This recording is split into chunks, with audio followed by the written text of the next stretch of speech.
Tidak benar. Saya ulangi, tidak benar bahwa Nabi Muhammad sudah dapat jaminan surga. Nabi Muhammad tidak dijamin masuk surga.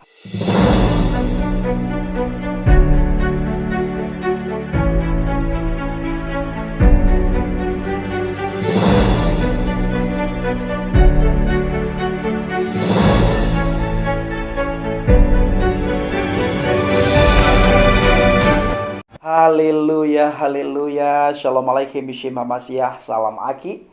Aku kabarkan Injil keselamatan. Bapak Ibu yang kasih Tuhan, ketemu lagi dengan saya Evangelis Avraham Effendi Usman. Bagaimana kabarnya para subscriber pencinta channel Injil Habaget? Haleluya, luar biasa.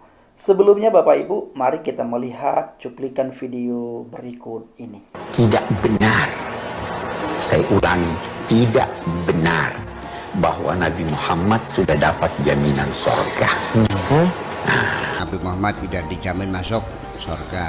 Islam masih jauh dari kesempurnaan. Jangan sok Islami lah. Hindarin tuduhan kafir ini semuanya. Arab itu kalau tidak ada Ka'bah nggak punya kehormatan.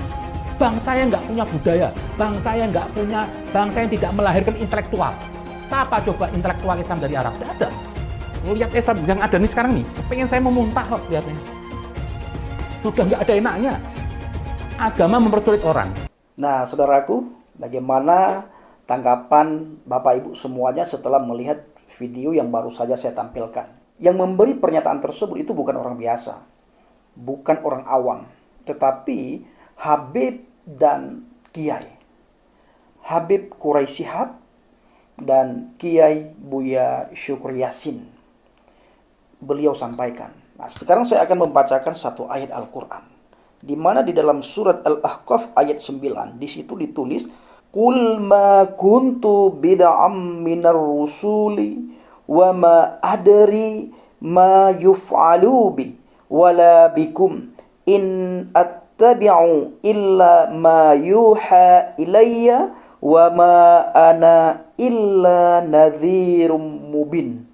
Artinya, katakanlah, aku bukanlah rasul yang pertama di antara rasul-rasul, dan aku tidak mengetahui apa yang akan diperbuat terhadapku dan tidak pula terhadapmu.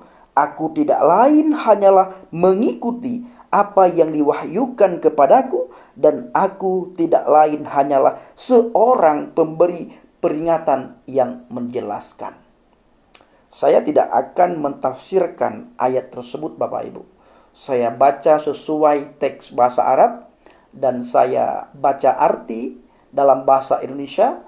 Tidak saya lebihkan, tidak saya kurangkan. Karena kata Alkitab, kita tidak boleh melebihkan dan kita tidak boleh mengurangi.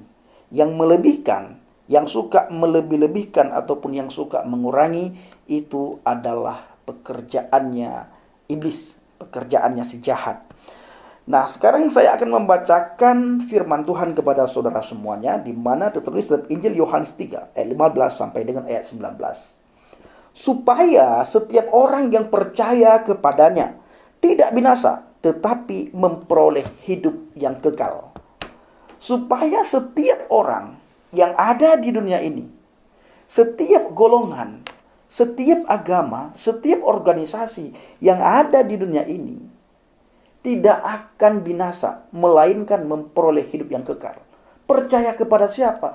Percaya kepada firman yang hidup, yaitu Yeshua HaMashiach atau Yesus Kristus. Siapapun di antara saudara yang percaya kepada Yesus Kristus, Yeshua HaMashiach, detik itu juga saudara mendapatkan hidup yang kekal. Selanjutnya, saudara akan mengalami perubahan-perubahan, ada pertobatan baru, akan kelihatan buah-buah ilahi di situ, buah-buah roh. Apakah saudara benar-benar percaya, benar-benar beriman, itu kelihatan dari buahnya nantinya.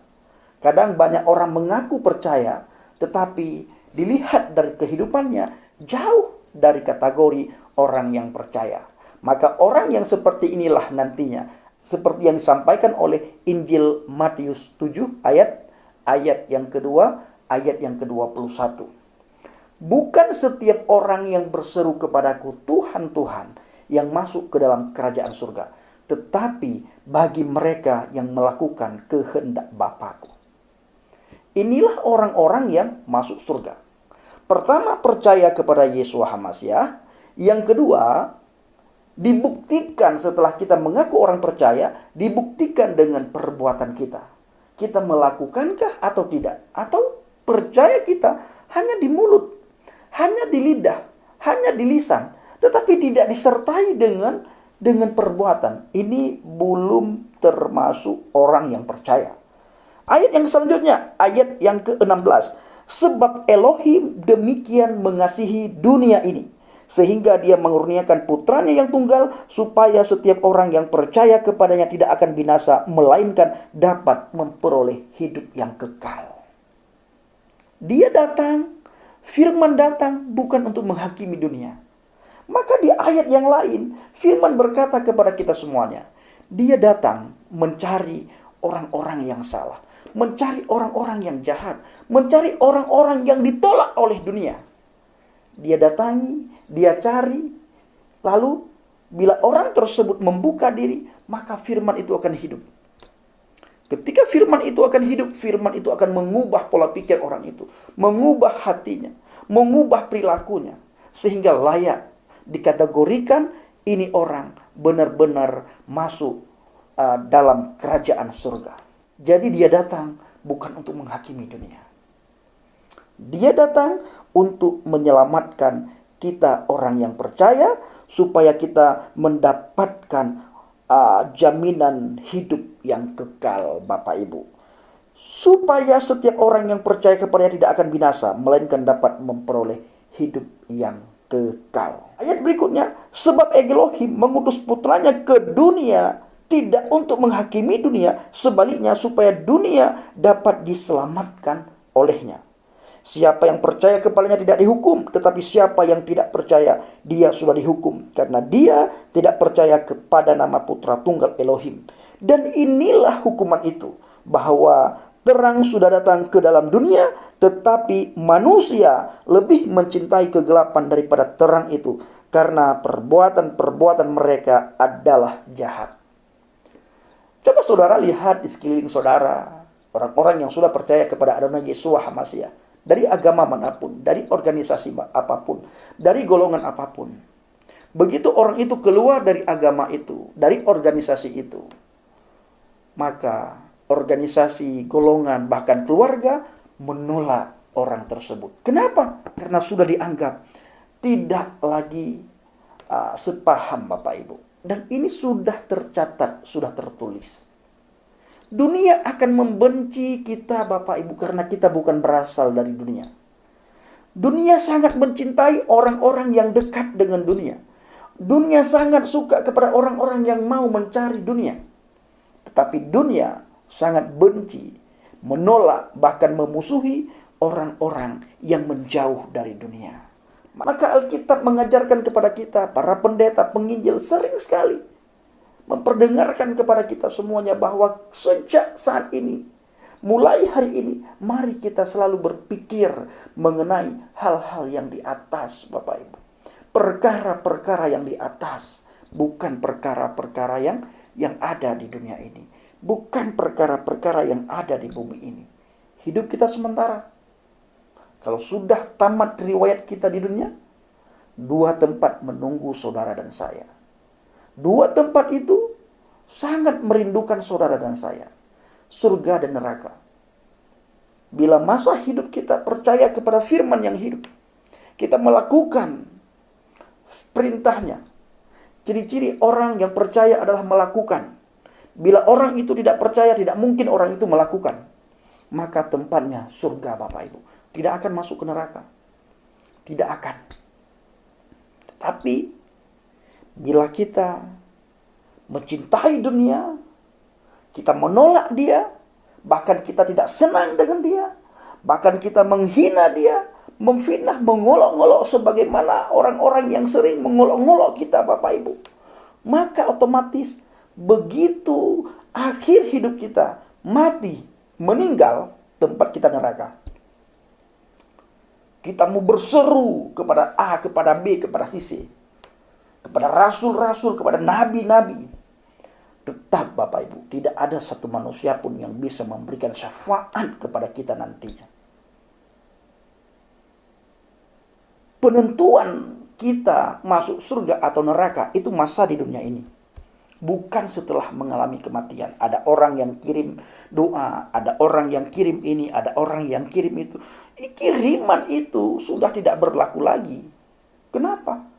Karena kita sudah mati. Kiriman itu berlaku masa di dunia ini. Kalau Anda mencintai seseorang, cintai orang itu masa di dunia. Kalau sudah meninggal, mati, sudah nggak ada gunanya lagi. Nah, maka dari itu, ayo, saya selalu mengajak, percayalah kepada Adonai Yesus HaMashiach. Percayalah kepada Yesus Kristus. Firman yang hidup, yang bisa membawa saudara ke surga. Banyak akhir-akhir ini mengaku, saya nantinya akan memberi ini kepada kamu. Saya nantinya akan bisa menyelamatkan kamu. Saya nantinya akan bisa membawa kamu ke surga. Itu tidak ada bukti Bapak Ibu. Hanya Yesus HaMashiach yang jelas-jelas sudah terbukti. Dia buktikan kepada kita semuanya. Kalau dia sayang sama kita. Dia cinta sama kita Bapak Ibu. Dia rela menggosongkan dirinya. Bahkan dia rela mati terhina di atas kayu salib. Demi saudara dan saya. Kenapa? Supaya setiap orang yang percaya kepadanya memperoleh hidup yang kekal. Tidak akan binasa. Mati masuk surga Bapak Ibu. Mati tidak masuk neraka. Dan tidak mudah-mudahan pasti keselamatan itu diberikan kepada saudara. Oke? Ayo, cintailah hal-hal yang ada di atas. Cintailah perkara-perkara yang ada di atas. Kalau begitu Bang Fendi, apakah tidak boleh kita mencintai dunia ini? Boleh mencintai dunia. Tetapi jangan sampai cinta saudara dan cinta saya kepada dunia ini melebihi cinta saudara dan cinta saya kepada Tuhan. Kita harus menomorsatukan Tuhan. Oke Bapak Ibu. Jangan sampai cinta saudara dan cinta saya, jangan sampai cinta kita kepada dunia ini melebihi cinta kita kepada Tuhan. Tetap Tuhan nomor satu, tidak ada duanya. Nah, terima kasih. Kiranya video singkat ini bisa membuat saudara berpikir dengan akal yang sehat, berpikir dengan jernih, dan berpikir secara kritis. Bila video ini saudara diberkati, silakan bagikan kepada banyak orang. Terutama sekali bagi saudara-saudara kita yang ada di seberang. Agar juga mereka bisa berpikir dengan kritis. Kalau mau masuk surga, bagaimana caranya? Apa yang harus kita lakukan di dunia ini sehingga kita masuk surga nantinya? Kepada siapa kita harus percaya? Kepada siapa kita harus beriman? Sehingga kita nanti mati masuk surga. Tanpa perlu orang di dunia ini mengirimkan ini untuk kita. Sehingga kita enak nanti di sana. Enggak ada itu. Tidak ada Bapak Ibu. Oke? Terima kasih. Shalom Aleichem Yeshua HaMashiach. Salam Aki. Aku kabarkan Injil keselamatan. Bapa Yahweh, Bishem Adonai Yeshua HaMashiach, Ruach Kudus memberkati kita semua. Haleluya. Amin.